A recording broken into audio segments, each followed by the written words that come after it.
Hello friends, welcome to Rishi food product. நம்ம ரிசி ஃபுட்ஸில் இன்றைக்கி தேங்காய் தான் உடச்சிட்ருக்கோம். தேங்காய் வேறு காலியாகிற ஸ்டேஜ் இருக்குது. நம்ம இதனால் உடச்சி இதை காய போட்டால் தான் அடுத்த பேட்ச் நம்ம எண்ணெய் ஆட்டுறதுக்கு பருப்பு ரெடி பண்ண முடியும். அதுக்காக இன்றைக்கி காய போட்டுட்ருக்காங்க. இவ்வளோ நாள் மோடமாக இருந்தது. இன்றைக்கி கொஞ்சம் வெயில் அடிக்கிறதுனால வெளியிலே டக்குன்னு உடச்சி வெயிலே போட்டுடலாம் அப்படின்ட்டு வெளியில் படுத்தா போட்டுட்ருக்கோம்.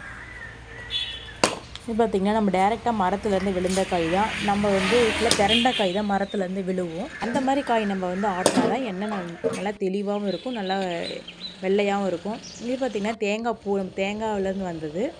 சாப்பிட்றது ரொம்ப நல்லது. எல்லா தேங்காயும் உடச்சாச்சு. இப்படியே நல்லா வெயிலில் போட்டு இன்றைக்கி ஈவினிங் எடுத்து உள்ளார போட்டுருவோம். இன்றைக்கி நான் ஒவ்வொரு நாள் ஃபுல்லாக வெயிலே இருக்கட்டும். இப்போ 2 நாள் கழித்து நம்ம தோன்ற மாதிரி இருக்கும். அதுக்கப்புறம் 2 நாள் கழித்து எடுத்த வீடியோ. நான் பிள்ளைங்களாம் லீவு நாள், இன்றைக்கி சண்டே லீவுனால நாங்கள் பண்ணுறோம் அப்படின்ட்டு பண்ணிகிட்ருக்காங்க. அப்பப்போ கொஞ்சம் ஹெல்ப் பண்ணுவாங்க, அப்போ சண்டையும் போடுவாங்க.